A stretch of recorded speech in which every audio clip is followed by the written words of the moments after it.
Araby by James Joyce. North Richmond Street, being blind, was a quiet street except at the hour when the Christian Brothers' school set the boys free.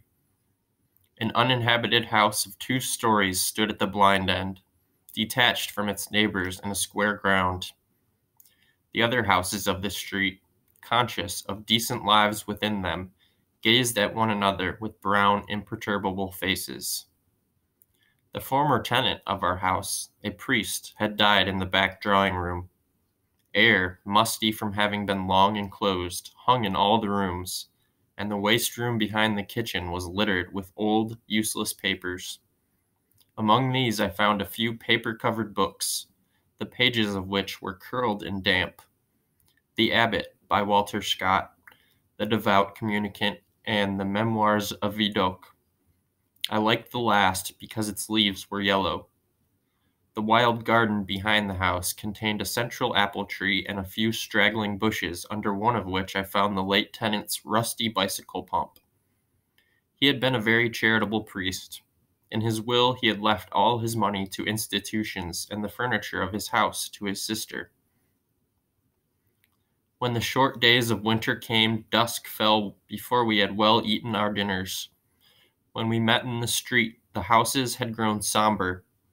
The space of sky above us was the color of ever-changing violet, and towards it the lamps of the street lifted their feeble lanterns. The cold air stung us, and we played till our bodies glowed. Our shouts echoed in the silent street.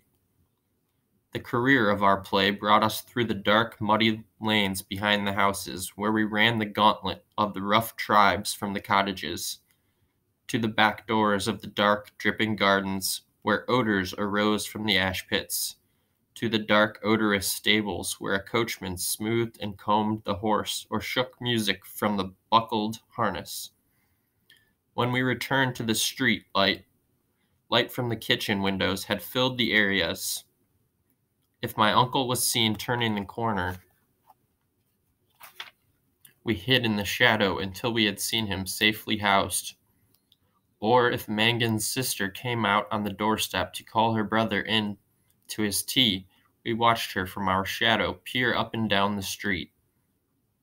We waited to see whether she would remain or go in, and if she remained, we left our shadow and walked up to Mangan's steps resignedly.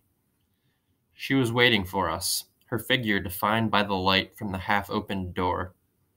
Her brother always teased her before he obeyed, and I stood by the railings, looking at her. Her dress swung as she moved her body, and the soft rope of her hair tossed from side to side. Every morning I lay on the floor in the front parlor watching her door. The blind was pulled down to within an inch of the sash, so that I could not be seen. When she came out on the doorstep, my heart leaped. I ran to the hall, seized my books, and followed her. I kept her brown figure always in my eye, and when we came near the point at which our ways diverged, I quickened my pace and passed her. This happened morning after morning. I had never spoken to her, except for a few casual words, and yet her name was like a summons to all my foolish blood.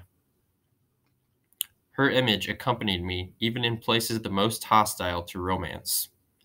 On Saturday evenings, when my aunt went marketing, I had to go to carry some of the parcels.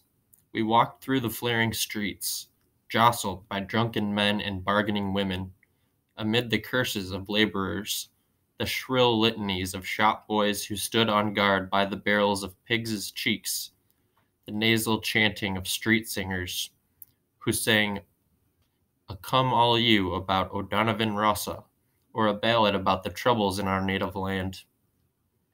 These noises converged in a single sensation of life for me. I imagined that I bore my chalice safely through a throng of foes.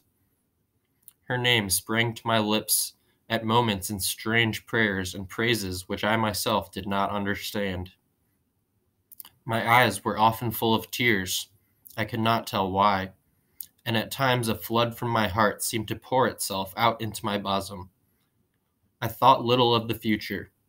I did not know whether I would ever speak to her or not. or if I spoke to her, how I could tell her of my confused adoration. But my body was like a harp, and her words and gestures were like fingers running upon the wires.